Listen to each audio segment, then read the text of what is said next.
fondamentalement, je n'étais pas du tout d'accord avec lui. Pour des raisons d'abord d'ordre juridique et politique. D'ordre juridique, je me souviens quand Obasanjo a fait une déclaration à Dakar en 2012, en fin 2011 d'ailleurs, il avait préconisé le principe du report de l'élection présidentielle, parce qu'il y avait des divergences assez prononcées entre l'opposition et le pouvoir sur un certain nombre de... Tout à fait. Voilà. Et lui-même avait dit, le président de la République, qui qu'il soit, ne peut pas reporter de 24 heures une élection présidentielle. Oui. 24 heures. Oui. Alors moi, je me souviens quand il a fait le report le samedi 3, je lui ai envoyé une correspondance le samedi. Et dimanche, je suis parti dans ma base politique pour expliquer pourquoi je suis parti. Quand il a reçu la lettre, il m'a dit non, attends, il m'a envoyé un mot. Bon, bref. Oui. Il m'appelle, il me dit, Latif, c'est pas possible, tu vas partir. Mais pourquoi tu... Monsieur le Président, c'est une question de principe. Oui. Vous avez échangé avec vous, mais on est resté au téléphone une quinzaine de minutes à échanger. À la fin, je lui ai dit, Monsieur le Président, vous vous souvenez quand vous avez fait la déclaration, à la suite de la déclaration d'Obasanjo, on avait parlé à l'époque. Vous avez dit, le président de la République ne peut pas reporter de 24 heures l'élection. Il ne peut pas, sous aucune forme, aucune circonstance, ne peut l'imposer. C'est vous qui l'avez dit. Et vous m'avez appelé parce que vous étiez en train d'appuyer le point de vue que j'avais développé dans le journal. Mais vous ne pouvez pas avoir raison. Là, il y a 12 ans, et avoir raison également aujourd'hui, c'est pas possible. Tout à fait. Parce que c'est deux choses qui sont contradictoires. Là-bas, vous dites c'est pas possible de le faire, et là, vous le faites. Je ne peux pas comprendre ça. Tout à fait. La divergence est fondamentale et substantielle. Je n'ai jamais envisagé de quitter, mais c'est une réalité qui s'impose à moi.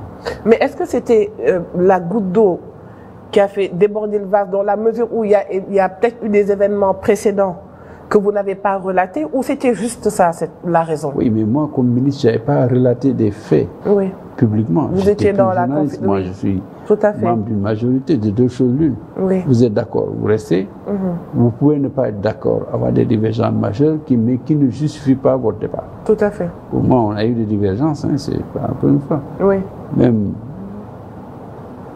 quelques jours auparavant, il y a des divergences, même en Conseil des ministres, je lui ai dit pourquoi je n'étais pas d'accord sur la décision qu'il voulait prendre. Ce n'est pas la peine d'entrer dans les détails. Alors, aujourd'hui, quand la contradiction devient majeure, substantielle dans vos relations, il vaut mieux partir plutôt que de rester. Un ministre, il ferme la gueule ou il part. Tout à fait. Si vous ne pouvez plus fermer la gueule, vous partez. Et je suis parti. Oui. Voilà. Mais en ayant de très bonnes relations avec lui dans les propos. Oui. Il m'a fait l'amitié de m'inviter dans la nuit du 8 février. Je suis parti le 3, le 8. On est resté plus de 45 dans son bureau. C'était amical, c'était fraternel. Voilà. Je lui ai expliqué mes positions. Il m'a expliqué ses positions également. On n'était pas d'accord. On s'est quitté dans de très bons termes. Je suis parti. Oui, je pense que lui-même, il savait que ce n'est pas facile, que je reste. Mais ce n'est pas le plus important. Le plus important, c'était que la situation était telle politiquement parlant que c'était compréhensible que certains partent et d'autres ne partent pas. Nous n'étions pas nombreux à partir, mais voilà, c'est fait. Cela dit, je suis parti. J'ai évidemment des réserves sur les politiques que nous avons menées, sur certains points, mais globalement, je trouve qu'il a travaillé et sérieusement dans le pays là, quand il était là. Sérieusement. Je l'ai vu à l'œuvre, j'ai suivi des projets qui ont été mis en œuvre, extrêmement utiles pour le pays. J'ai suivi également sa volonté, sa détermination à mettre en place une politique économique et une politique de développement économique assez structurée et qui avait un objectif très clair. Et c'est dans cet esprit, dans ce contexte, qu'on a plus de 2000 3000 km de route réhabilitées ou bitumées. Nous avons eu à l'époque, à son départ, les autoroutes, c'est extrêmement important. Sur les pistes de production, quand vous êtes un politique qui vient d'une région rurale comme la mienne, vous comprenez comment et à quel point nous apprécions le travail qui a été fait en termes de mise en place de forages, en termes de mise en place de pistes de production rurale, extrêmement important. Je me souviens d'ailleurs, je crois en 2014, le ministre de l'Hydraulique de l'époque est venu exposer un plan de développement pour résoudre l'eau à Dakar, problème récurrent. Il l'a écouté et puis le projet tournait autour de 120 milliards et quelques. Il a écouté à la fin, il dit, monsieur le ministre, c'est bien de penser équilibrer l'approvisionnement d'eau à Dakar, c'est de rajouter de l'eau à ceux qui en ont déjà, mais c'est tout aussi important de penser à ceux qui n'en ont jamais eu. Tout à fait. Où les gens, vous achetez un jerrycan d'eau, vous payez 250 francs. Quand le mètre cube d'eau coûte à Dakar moins de 500 francs. Tout à fait. C'est grave.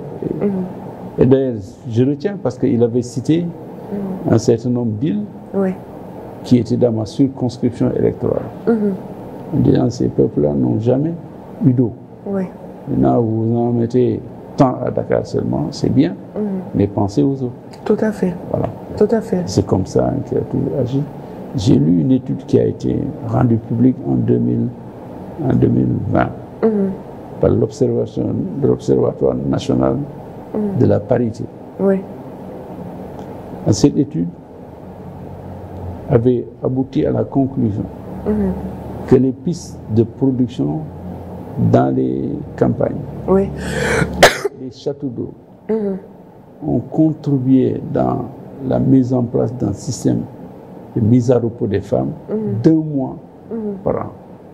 Les femmes passaient tellement de temps à aller chercher de l'eau entre des villages, des kilomètres et des kilomètres, à tirer le seau d'eau, mais la mise en place d'un certain nombre d'outils qui permettaient d'apaiser et de réduire la peine des femmes dans le monde rural, ainsi que les instruments utilisés et l'eau et la mise en place des eaux, avaient permis aux femmes sénégalaises rurales de gagner 1 mois de repos dans la vie. 1 mois, c'est un congé normal. Tout à fait. Et il l'a fait. C'est une étude que je n'ai pas publiée, moi. J'ai lu.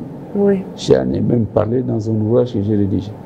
Voilà des choses, vous ne pouvez pas le savoir et considérer par ailleurs que oui, qu'il n'y avait que l'aspect politique des choses. Il y avait l'aspect politique des choses, mais il y avait autre chose également. Tout à fait. Donc il faut parler. Et d'ailleurs, on le vit aujourd'hui. On le vit aujourd'hui. Tout à fait.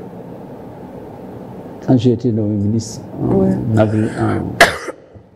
en octobre 2012, je suis allé dans mon village, je faisais 7 heures de temps pour arriver chez moi, de Dakar. Habituellement, c'est 3h30. Et à l'époque, 4 heures, un peu plus de 4 heures d'heure. Aujourd'hui, à 2h30, tu arrives chez moi. Tout à fait. C'est pas des choses théoriques. On le vit. Et encore, on va arriver à 2h et quelques pour faire 250 bornes. Tout à fait. C'est une réalité vécue. Quand moi j'étais jeune élève dans mon village, vous avez un infirmier d'État qui gérait le centre médical. Il y a aujourd'hui un médecin. Il y a aujourd'hui une... Comment on dit ça? Une gynéco à Sokone. Il y a le médecin-chef. Il y a un ophtalmo, il y a un dentiste. C'est quand même fou. C'est 5 médecins dans son centre. Et la moitié de ces travaux, c'est lui qui les a réalisés. Oui, madame. Il faut faire la critique politique juste. Mais il ne faut pas non plus maquiller les choses au point que les gens en arrivent à dire « Ah non, non, c'est pas vrai, ils n'ont rien fait. C'est pas vrai. Il a fait quelque chose. C'est visible, c'est palpable. Voilà. Oui. D'accord. Et les enfants qui sont partis à Tamba, ils sont passés par l'autoroute jusqu'à Ila Touba. De Ila Touba, ils ont foncé sur Kaffrine. Bon, après, on est arrivé à Tamba, je ne croyais pas. Oui. Ça, c'est des choses qu'on vit. Tout à fait. Il n'y a pas que ça. Tout à fait. Il n'y a pas que ça. Il y a autre chose. Il y a autre chose.